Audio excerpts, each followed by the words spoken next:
गौतम बुद्ध ने क्यों कहा हर पुरुष की 4 पत्नियां और हर स्त्री के 4 पति होनी चाहिए, जाने इसका अर्थ। बौद्ध धर्म के प्रवर्तक गौतम बुद्ध को बौद्ध धर्म के अनुयायी के रूप में जाना जाता है। दुनिया भर में बुद्ध को मानने वाले लोग हैं। उनके विचार, ज्ञान व उपदेशों से जीवन को नई दिशा मिलती है। भगवान गौतम बुद्ध को विश्व के प्राचीनतम धर्मों में एक बौद्ध धर्म का प्रवर्तक माना गया है। उनके अनमोल विचारों से जीवन की दशा और दिशा बदल जाती और नई प्रेरणा मिलती है। लोग उनके उपदेशों और विचारों को ग्रहण कर उसका पालन करते हैं। लेकिन गौतम बुद्ध के कई विचारों में एक है 4 पति पत्नी होने से जुड़े विचार, जिसे जानकर आप चकित रह जाएंगे। गौतम बुद्ध के अनुसार हर पुरुष की 4 पत्नियां और हर स्त्री के 4 पति होने चाहिए। लेकिन आखिर उन्होंने ऐसा क्यों कहा और इसके पीछे का कारण क्या है, इसका जवाब आपको इस कहानी में मिलेगा। गौतम बुद्ध द्वारा सुनाई कहानी। एक व्यक्ति की 4 पत्नियां थीं। उस दौर में पुरुषों को एक से अधिक पत्नियां रखने का अधिकार प्राप्त था। व्यक्ति का जीवन अपनी पत्नियों के साथ अच्छा चल रहा था, लेकिन कुछ समय बाद व्यक्ति शारीरिक परेशानियों से घिर गया और काफी बीमार पड़ गया। बीमारी इतनी जटिल थी कि ठीक होने के बजाय दिन व दिन स्थिति खराब होती जा रही थी। अपनी हालत देख व्यक्ति को ये समझ आ गया था कि उसकी मृत्यु का समय नजदीक है। इसे लेकर वह उदास रहने लगा। पहली पत्नी का जवाब। एक दिन उसने पहली पत्नी से कहा, प्रिय, मेरी मृत्यु नजदीक है। मैं जल्द ही अपने शरीर का त्याग कर संसार से मुक्त हो जाऊंगा, लेकिन मैं अकेले नहीं जाना चाहता हूँ। मैंने हमेशा तुमसे प्रेम किया और आज भी करता हूँ। क्या तुम मेरे मृत्यु के बाद मेरे साथ चलोगी?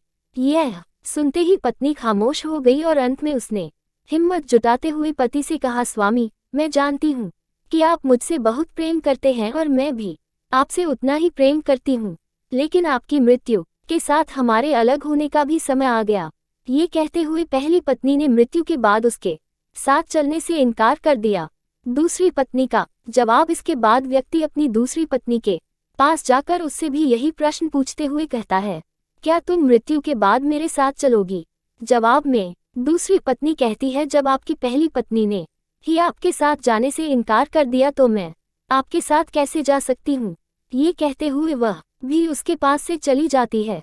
तीसरी पत्नी का जवाब। व्यक्ति की मौत अब बेहद करीब रहती है और वह मृत्यु के बाद अकेले होने के कारण उदास मन से तीसरी पत्नी को बुलाकर भी यही प्रश्न करता है। तीसरी पत्नी भी मृत्यु के बाद उसके साथ जाने से इनकार कर देती है। चौथी पत्नी का जवाब। मृत्यु को और करीब पाकर अब व्यक्ति की सारी उम्मीदें खत्म हो चुकी होती है और अंत में वह अपनी चौथी पत्नी को बुलाता है और हिम्मत जुटाकर वही प्रश्न पूछता है जो उसने अपनी 3 पत्नियों से पूछे थे। व्यक्ति कहता है, मैं मरने के बाद जहां भी जाऊंगा, क्या तुम भी मेरे साथ वहां चलोगी?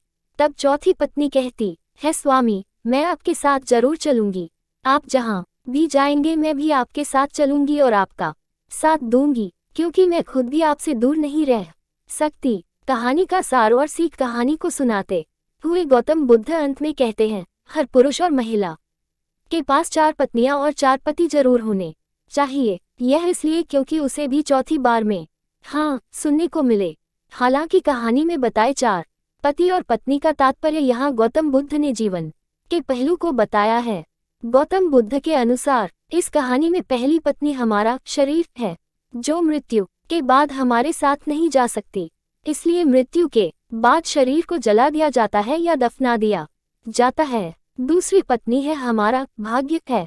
मृत्यु के बाद हमारा भाग्य भी यही छूट जाता है और हम उसे साथ नहीं लेकर जा सकते हैं। तीसरी पत्नी का संबंध रिश्तों से है।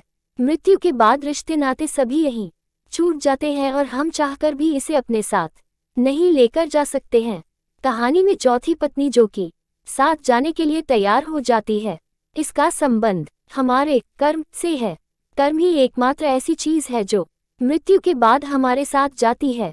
कर्म ही वह चीज है जिससे हमारे पाप पुण्य का लेखा जोखा होता है और मृत्यु के बाद हमारी आत्मा को स्वर्ग या नरक की प्राप्ति होती है।